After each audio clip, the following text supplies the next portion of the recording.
ओम शांति 13 अक्टूबर 2020। आज की बाबा की मुरली में बाबा कहते हैं आत्मा के विषय में कि आत्मा को ये फिज़िकल सेंस ऑर्गन्स मिलते हैं कर्म करने के लिए।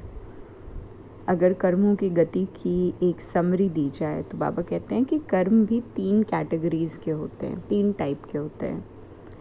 एक कर्म जिन्हें हम अच्छे कर्म कह सकते हैं, एक कर्म जिन्हें विकर्म कहा जा सकता है, और एक कर्म जो अकर्म होता है। तो अच्छे कर्म यानी गुड कर्मा, जो कि हमारे कामिक अकाउंट में एक्यूमुलेशन का कारण बनते हैं। पॉजिटिव कर्मा, जो कि केवल और केवल अगर गहराई से सोचा जाए, बाबा जैसे कहता है कई बार रूहानी सोशल वर्कर, तो रूहानी सेवा, रूहानी एक्यूमुलेशन करने का इकलौता टाइम संगम युग है। तो संगम युग कर्मों के खाते को इन्हांस करने का युग है, जिसमें हम लोग संकल्प, समय, इंटेंशंस का खजाना जमा करते हैं। और उसी के आधार पर जैसे बाबा ने कहा कि सतयुग का देवता कैसा होगा, मोह जीत होगा, है ना, कॉन्क्यूरर ऑफ अटैचमेंट। तो अभी के इस पुरुषार्थ के आधार पर ही, जिसमें बाबा आत्मा का ज्ञान देता है, अमर भव का वरदान देता है, ये सुनाता है कि बच्चे तुम आत्मा हो, ये शरीर तुम्हें कर्म करने के लिए मिला है ना। और ये वो पर्टिकुलर टाइम है जिसमें आत्मा मृत्यु के भय से खुद को पूर्ण रीति रिहा कर सकती है। और इसीलिए सतयुग में भी कोई मृत्यु को लेकर के भयभीत नहीं होगा। जैसे कलयुग का एक ऐसा टाइम है जिसमें मृत्यु शब्द सुनते ही मनुष्य आत्मा भयभीत होती है। सतयुग में ऐसी कोई बात नहीं होगी। वहाँ जितना नेचुरली बर्थ को एक्सेप्ट किया जाएगा, उतना ही नेचुरली डेथ को भी, यानी शरीर छोड़ने की प्रक्रिया को। क्योंकि वहाँ ये कॉन्शियसनेस होगा कि after living this old body we are going to take a new body. So Sangam Yug is the time of accumulating good karma. फिर बाबा ने कहा सतयुग में क्या होगा, कर्म अकर्म हो जाएगा, न्यूट्रल कर्मा। वहाँ कोई आत्मा दुखी नहीं है कि उनकी मदद करके, सहायता करके, है ना, या बाबा का भी याद नहीं है कि बाबा को याद करके हम अपने कर्मों के खाते को इन्हांस करें। और ना ही वहाँ हमसे विकर्म होगा, क्योंकि रावण का राज्य नहीं है, वाइसेस नहीं है, आत्मा फुली चार्ज्ड है, बॉडी कॉन्शियसनेस का अंश भी नहीं है। तो कर्म विकर्म वहाँ नहीं होगा, दिव्यता होगी। और वहीं अभी के प्रेजेंट टाइम में every karma is becoming a vikarma. Why? क्योंकि बॉडी कॉन्शियसनेस, जिसे बाबा एक सरल भाषा में रावण का राज्य कह देते हैं, कि यहाँ पर हर आत्मा बड़े से बड़े, चाहे किसी भी पोजीशन पर हो, है ना, if they don't have this knowledge, तो वो खुद को बॉडी ही कंसिडर करते हैं कि मैं फलाना हूँ। So Baba has rectified this thing today कि आत्मा शरीर को इस्तेमाल करके कर्म करती है। आवाज़ में प्रकृति आती है, द बॉडी। आत्मा शांति धाम रहवासी है, and Baba is showing the path to Shanti Dham. लेकिन उसके साथ क्लॉज क्या लगाया बाबा ने, घर जाने का रास्ता समझ तब पाएंगे जब स्वयं को पहले आत्मा समझेंगे। अगर आत्मा नहीं समझा, बाबा ने कहा ना कई बार, पहला पार्ट जो है वही आखिरी पार्ट होगा। So the first part has to be revised and realized again and again and again, every second. एक बार की अव्यक्त मूल्य में बाबा ने कहा कि मैं आत्मा हूँ की जगह मैं हूँ ही आत्मा, मैं हूँ ही आत्मा, ये शरीर मैं हूँ ही नहीं, ऐसे करके रिवाइज करना ज़्यादा डिटर्मिनेशन और ज़्यादा पक्के तरीके से निश्चय कराएगा। बाबा ने अपने लिए कहा कि मैं सर्व का सद्गति दाता हूँ। एवरी सोल, कोई भी हो, साधु सन्यासी हो, कोई भी महात्मा हो, है ना। बाबा ने कहा ना कि बच्चे को महात्मा से श्रेष्ठ बताया गया, है ना। तो बच्चे को, तो बच्चा ऑलरेडी सद्गति में है ना। लेकिन आजकल की दुनिया ऐसी है कि जैसे जैसे वो बच्चा बड़ा होता है तो वो अपनी गति एक बॉडी कॉन्शियस अंदाज में बदल देता है, क्योंकि मति बॉडी कॉन्शियस हो जाती है, इसीलिए गति भी बदल जाती है। एंड बाबा सद्गति दाता है। बाबा सबको सही डायरेक्शन दे करके आप समान बनाने आया है ना। दुनिया में कोई कितना भी किसी की हेल्प कर दे, लेकिन कोई अपने जैसा डिट्टो कॉपी मैन्युफैक्चर करने से हेजिटेट करता है, है ना, कि ठीक है सब अच्छे रहें लेकिन उनसे हम थोड़ा सुपीरियर रहें, यही एक माइंडसेट होती है। लेकिन परमात्मा की मुरली जब गहराई से मनन चिंतन हो तब रियलाइज़ होगा कि हाँ ये बिल्कुल अपने जैसा ही बनाना चाहते हैं, ट्रू कॉपी बनाना चाहते हैं। So this is why Baba is considered to be सर्व का सद्गति दाता। बाबा ने संगम युग के लिए क्या कहा? बाबा ने कहा बच्चे मैं ब्राह्मणों को अलंकार नहीं दे सकता हूँ। बाबा कई बार इस चीज़ को ऐसे भी बोलते हैं कि ब्राह्मणों की माला नहीं बन सकती। क्यों? क्योंकि हमारी स्टेज फ्लक्चुएट होती रहती है। तो अपने आप को ब्राह्मण के लाइफस्टाइल के अकॉर्डिंग चलाएं तो ज़रूर, लेकिन जो कॉन्शियसनेस है कि मैं हूँ ही दिव्य आत्मा, दिव्य घराने की महान आत्मा है ही, and this is the reason why we have received this knowledge, ये कॉन्शियसनेस ना भूले। भक्ति मार्ग जैसा कि दशहरा आ रहा है, सो बाबा काफ़ी चीज़ें करेक्ट कर रहा है। बाबा कहता है जैसे दुनिया में लोग गुड़िया के साथ डेकोरेशन किया, खेला, फिर दूसरी गुड़िया ले आया, ऐसे ही on the path of devotion people prepare the statue of Durga, उसको अच्छे से डेकोरेट करते हैं, उसकी पूजा करते हैं और फिर उसको डुबो देते हैं, डिस्ट्रॉय कर देते हैं। So this is something like preparing a doll, playing with it for some time and then destroying it. Baba ने कहा हर चीज़ भक्ति मार्ग में विदाउट अंडरस्टैंडिंग की जाती है। जैसे शास्त्र पढ़ा या कुछ भी किया तो उसके पीछे का लॉजिक या उसके पीछे की अंडरस्टैंडिंग कोई बैठ करके चिंतन नहीं करना चाहता, जिसके कारण मनुष्य आत्मा को वो प्राप्ति नहीं हो पाती है जो एक्चुअली होनी चाहिए।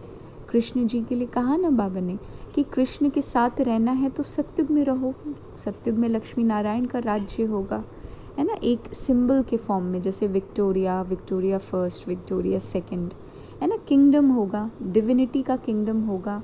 So why don't you play such a part कि उस डिविनिटी के किंगडम के तुम पार्ट बन जाओ, कृष्ण के साथी बन जाओ। why not to put an aim to become like a Krishna instead of worshipping and just praising and expecting something in return।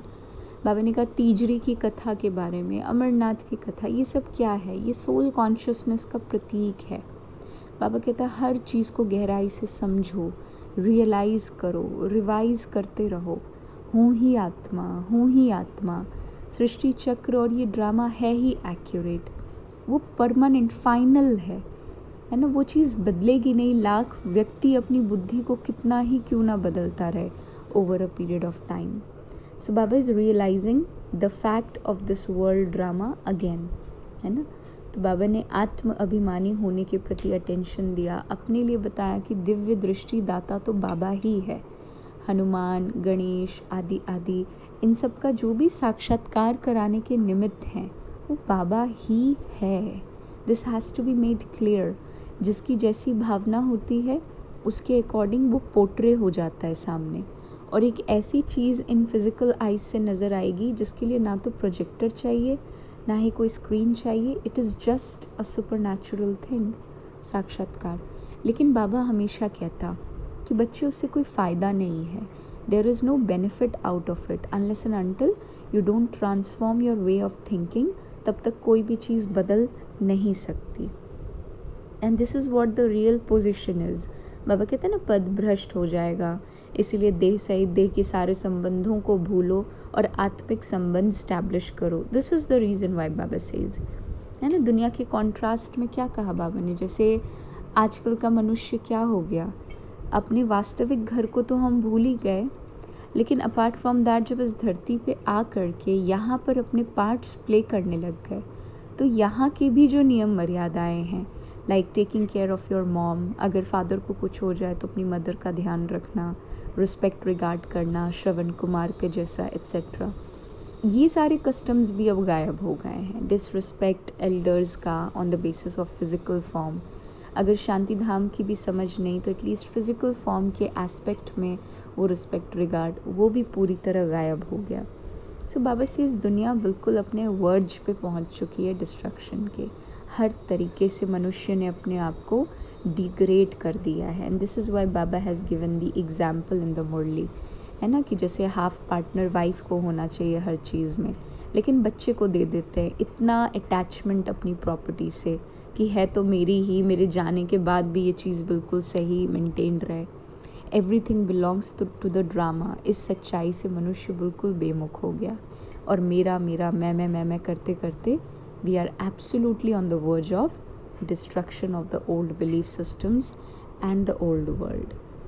इसीलिए बाबा ये बातें हम बच्चों को एटलीस्ट रिकॉल कराता है। He is spreading vibrations to this entire world. लेकिन कौन पुरुषार्थ करता है, कौन इन बातों को एक्सेप्ट करता है according to the drama plan, उसी चीज़ पर सारी चीज़ें निर्धारित हैं। तो आज का वरदान में बाबा ने क्या दिया कि फुल स्टॉप की स्टेज द्वारा प्रकृति की हलचल को स्टॉप करने वाले प्रकृतिपति भव, है ना। प्रकृतिपति, प्रकृति जीत आदि आदि। नेचर आपकी बात कब सुनेगी? जब आप अपने अंदर के व्यर्थ संकल्पों की लाइन को लगाना बंद करेंगे। हम मनुष्य आत्मा जब वेस्ट को ख़त्म कर देती हैं तो हम अपने बेस्ट वर्जन को अपने आप पा लेती हैं। बाबा ने जैसे समझाया ना कि तमोगुणी आत्माओं का वार हो जाएगा, प्रकृति अपने बिल्कुल विकराल रूप में होगी, है ना। तो ऐसे समय पर समेटने की शक्ति के द्वारा अभी अभी आकारी, अभी अभी आकारी, अभी अभी साकारी, अभी निराकारी, ऐसी स्थिति चाहिए। देखते हुए बिल्कुल मत देखो जो चीज़ रिक्वायर्ड नहीं है। दो आँखों से देखो लेकिन बुद्धि रूपी नेत्र जहाँ रिक्वायर्ड है वहीं पर। दो कान से सुनो लेकिन बुद्धि रूपी कान की जहाँ आवश्यकता है वहीं लगे, जहाँ नहीं है वहाँ ना लगे, योग युक्त हो, है ना। ये बाबा की शिक्षा। गाइडलाइन बाबा देता कि सिनेमा बिल्कुल मत देखो, movies will make you degraded, dirty बना देंगी। बाबा ने साफ कहा मूवीज़ तुम्हें अच्छे से नहीं रहने देंगी, गंदगी डाल देगी। और फिर हमें तो बनना है संतुष्टता की देवी। So we can not have any dirt over our selves. इच्छा मात्रम अविद्या हैज़ टू बी देयर। क्योंकि कोई आशा रहेगी तो संतुष्टता प्राप्त नहीं हो सकती। आशा और लक्ष्य में बाबा ने सदा ही भेद बताया है, डिफरेंस सामने रखा है कि keeping a desire and keeping an aim are two different things.